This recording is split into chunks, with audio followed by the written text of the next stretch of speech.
Hello, G-fans. Today I'm doing a very special segment based on what's going to be the first of my Godzilla dissection reviews, where I go into the movie's history and its place among the G-films. And so that said, let's delve into the very first one I want to do, because what I've recently seen, and that would be Godzilla 2000.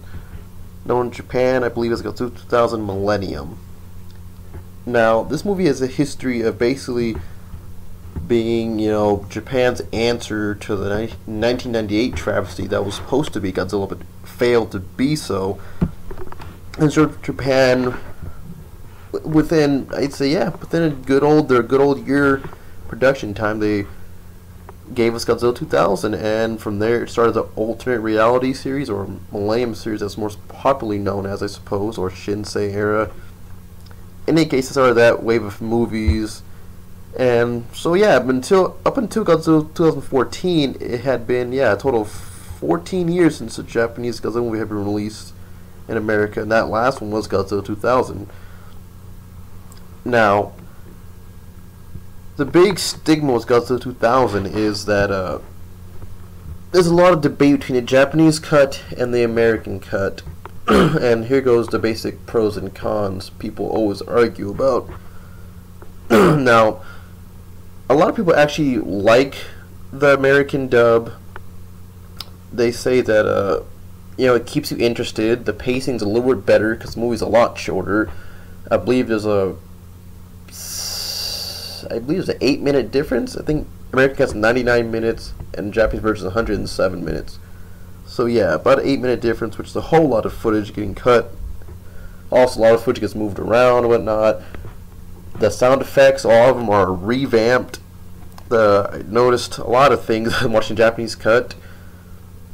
I also cut and re-add new music, which was odd, including Ifukube scores. And of course, the dubbing was made to be tongue-in-cheek and very comical. And yeah, so there goes the American cut for you. Okay, so let me just dive right into this shitstorm. Now, let me be honest. When I first saw the American cut of this movie, I'll be perfectly honest, I thought it was okay. I mean, the problem with it, though, is that it left me feeling very empty about the movie. And for a long time, I didn't particularly care for Godzilla 2000 at all.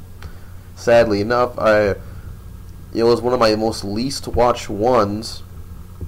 It was one of the ones that I rarely ever popped in, which is strange because I usually enjoy a lot of Millennium movies. Not as much as some of the older ones, but I still enjoy them quite a bit. But 2000 was the one I just could not bring myself to watch on a regular basis. Now, let me say right now, I'm gonna just be honest and straightforward. I enjoy the Japanese cut of Godzilla 2000 a whole lot more. I mean, that's usually my style when it comes to watching Godzilla movies. I almost always prefer the Japanese cut over the American, and here are the reasons why for this movie. First off, the god-awful dubbing just is shit-tastic, is the best way I can describe it.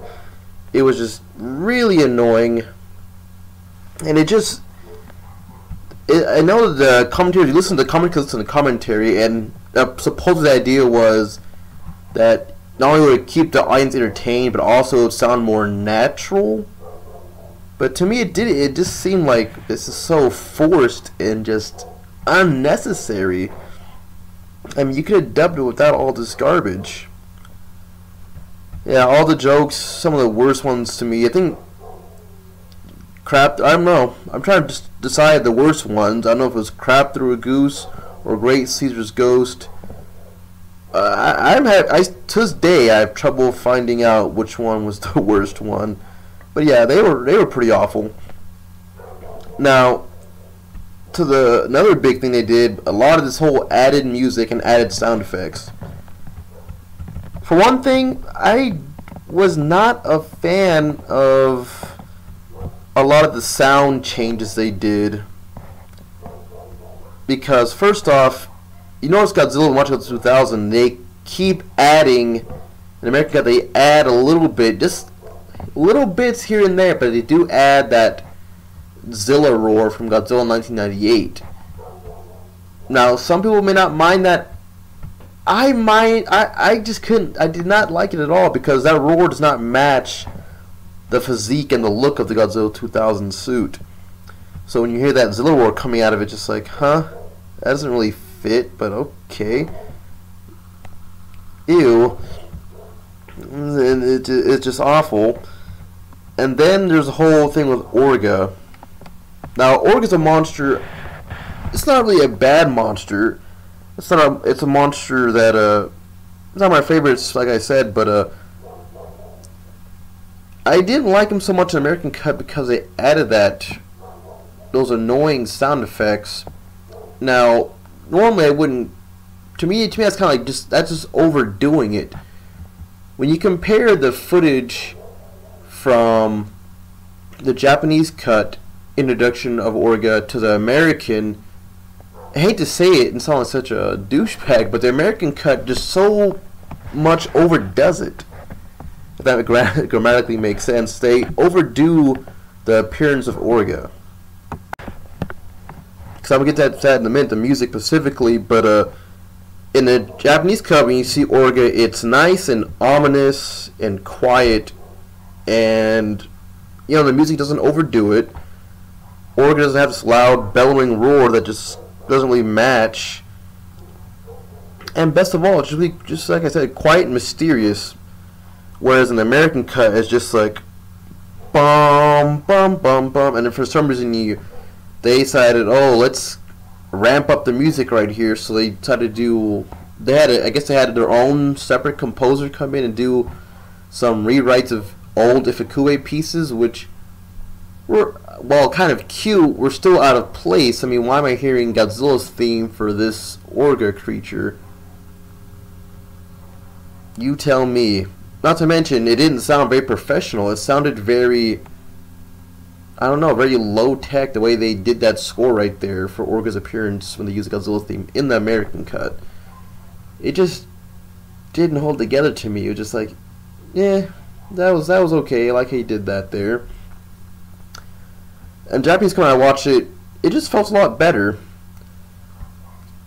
Now, see, now I actually prefer, although the American version of Orga's roar isn't, abysmal. I've heard a lot worse.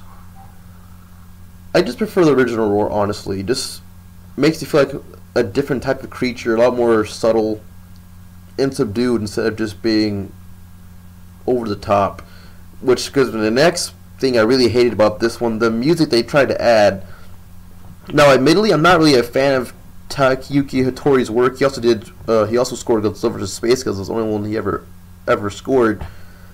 Now, I actually liked the score for Godzilla 2000 in certain places, but the problem with the American cut was they kept adding sections of music by this new American composer, and it just didn't, honestly, you could just tell when it was the American composers adding in their own bullshit, because it just didn't match the movie. It didn't match the feel of it. It was trying too hard.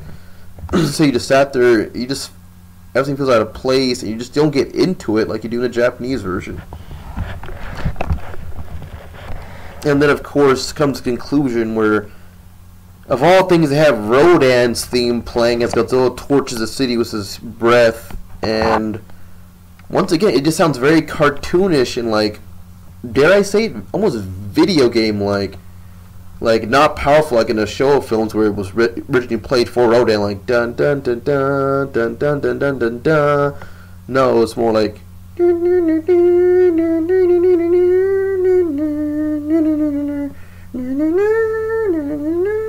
oh, I see what you were trying to do, but it didn't work. It was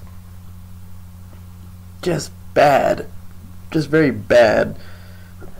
So yeah, for those reasons, I prefer the Japanese cut, because to me, the only thing the Japanese cut has going against it is basically, as people have complained, it has far subpar pacing. Too much human drama included into the movie, which I guess for some people, but to me, I didn't really mind it. Although I will get into it right now, because now for the first part of this review, I wanted to just compare the two cuts, and now eventually I'll just go into a general review of the movie. But as far as wrapping this segment up, to me, Godzilla 2000 Japanese cut had that one problem: pacing a little too much of the human stuff in there, and not enough Godzilla at certain key points.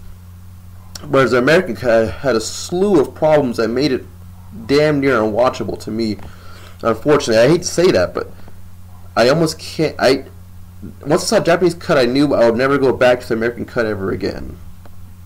So, dropping that whole debate between the Japanese and American cuts, let me just jump right into how I feel about the movie itself. And how do I feel about Godzilla 2000? You know what? I gotta admit, I was pretty harsh on the movie when it first came out, just because I was not a fan of the American edits. But all in all, though, when I watch it these days, I have a higher respect for it, although it's still not one of my favorite Godzilla movies. Now, these are problems I have with the movie in general. In general, I think they could have done a little more with Orga. I mean, he looks too much like the Rancor, and overall he still looks great. I just wish they had done a little more with his design, and just have him do a little more.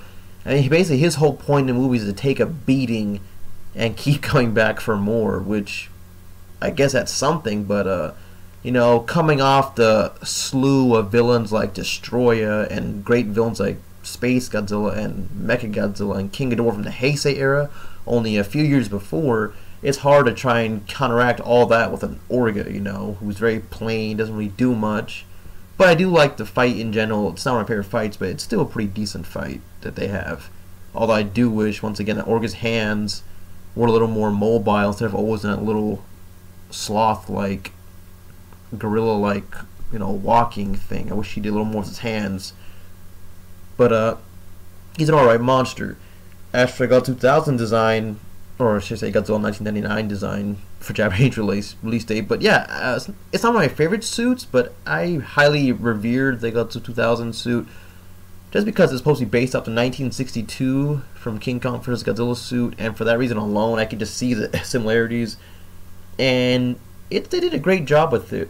It really did. He looks really freaking great in this movie. And that's one point I definitely got to give to Godzilla 2000 when watching it and comparing to the other Millennium movies.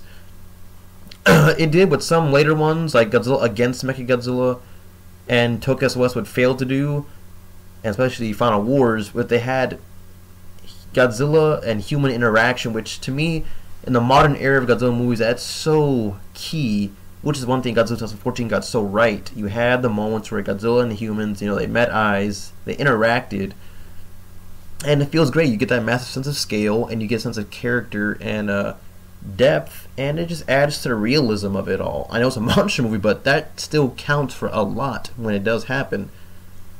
Now judging the moments in this Godzilla movie, first of all, let me say this. I think the entire opening scene with Godzilla attacking Nomura was fantastic. In fact, the only complaint I have about the whole section is the fact that they had the people, I guess I'm just that kind of guy, that kind of fan. It kind of bothered me to have, not once but twice, have people survive Godzilla's attack. It's like it was trying to go for that darker tone, but at the same time it wanted to hold back at the very last minute and just say no, which was just like, what the hell, you compare it to later Godzilla films like Godzilla against Mechagodzilla, Megaguirus, GMK, all of them which didn't shy away from having Godzilla kill people. I mean, the only people we see Godzilla kill in this one is the main bad guy. I forget exactly his name. But anyways, moving back to the point, the opening scene though was great. My bad.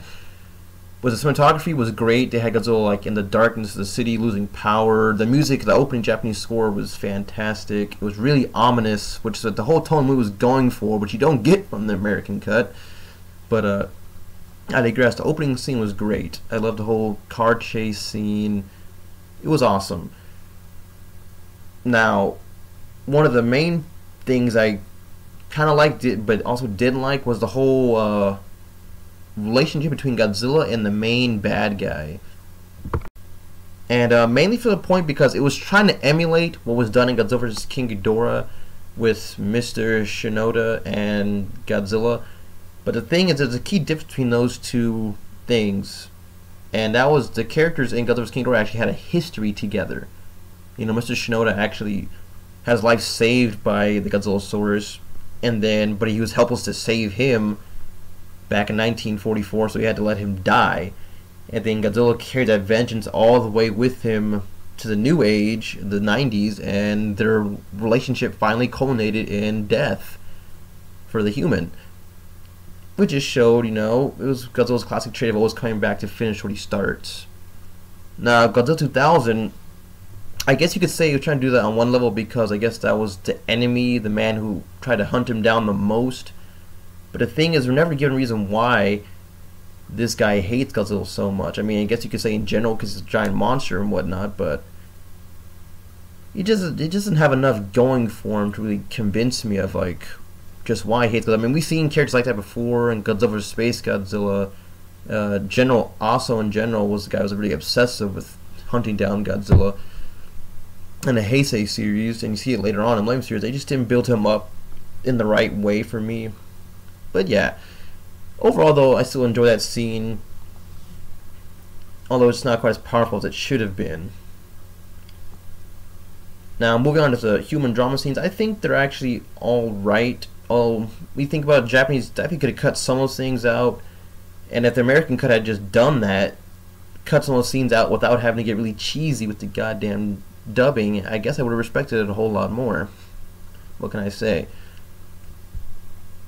And with that said, another reason why I think it's one of the good ones, it's one of the middle ground Godzilla movies because the story here could have been a lot stronger for me. I mean, for me, a lot of the great openings to Godzilla series start with something really powerful and dark.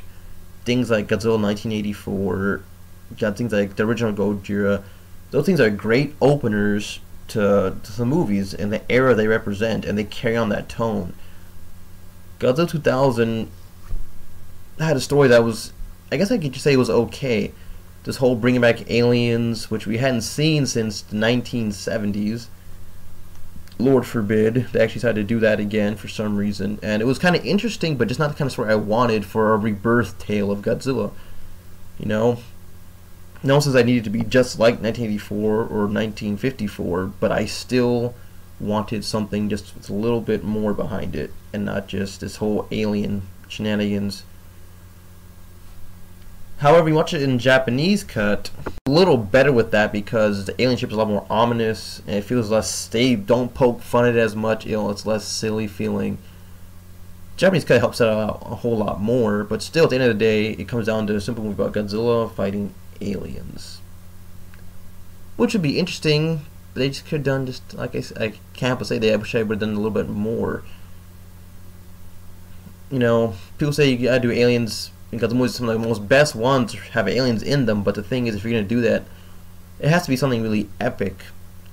You know, Godzilla versus Mechagodzilla in the 70s, you had Mechagodzilla, that made it epic, and it was always a three-way monster brawl, whether it was 2 against Mechagodzilla or 2 against Godzilla, they made it epic, so that you could respect the whole, you know, menace of having aliens in the film. And then later on, things like Destroy All Monsters, you had lots of monsters, makes the whole thing of aliens a lot more, you know, threatening. And I guess you could say that same thing about Final Wars. 2000, you know, they had the single aliens. We don't even see the aliens, as a matter of fact. I think we see them briefly as the Millennium-like creature or whatever that then mutates into Orga, but to me, if you're going to do aliens, they have to be more involved in the actual, like, you know, see them or whatnot. I would have preferred to, instead of just seeing the ship for 90% of the movie. But, moving aside, it's alright story. Not bad, but just alright.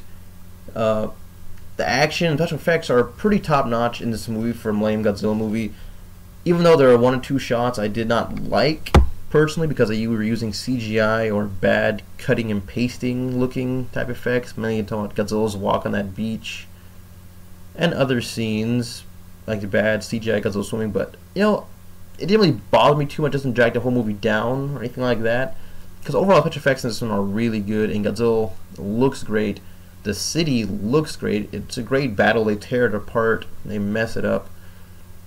And Godzilla gets to do a whole lot of destruction. And of course, I'm a fan of Godzilla's heat ray. I loved it.